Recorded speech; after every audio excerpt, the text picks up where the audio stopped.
নমস্কার বন্ধুরা, আমার চ্যানেলে সবাইকে ওয়েলকাম জানিয়ে শুরু করছি আজকের নতুন পর্ব।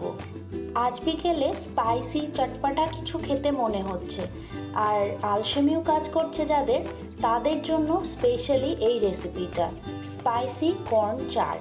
মাত্র 5 মিনিটে এই সুন্দর একটা চটপটা রেসিপি বানিয়ে নিতে পারবেন। চলুন তাহলে দেখে নিই।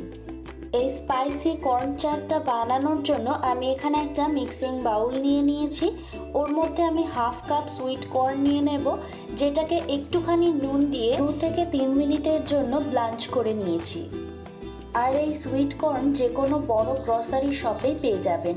এছাড়াও কিন্তু আমার চ্যানেলে আরও একটা সুইট কর্নের রেসিপি আছে, চাইলে সেটাও চেক করে নিতে পারেন। এবার আমি ওর মধ্যে দিয়ে দেব 2টো কাঁচা লঙ্কা কুচি, যেটা আপনারা নিজেদের স্বাদ অনুযায়ীও অ্যাড করতে পারেন।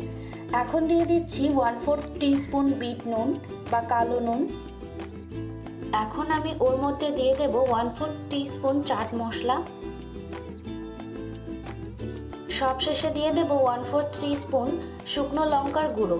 দিয়ে সব কিছুকে খুব ভালো মতো করে একবার মিশিয়ে নিলেই তৈরি হয়ে যাবে আমাদের আজকের রেসিপি স্পাইসি কর্ন চাট। আশা করছি আজকের এই ছোট্ট এবং খুব সহজে তৈরি হয়ে যাওয়া রেসিপিটা আপনাদের সকলেরই ভালো লেগেছে। তো যদি ভালো লেগে থাকে অবশ্যই একটা লাইক করে দেবেন, আর এরকম আরও নতুনত্ব রেসিপি পেতে আমার চ্যানেলটাকে সাবস্ক্রাইব করে নেবেন।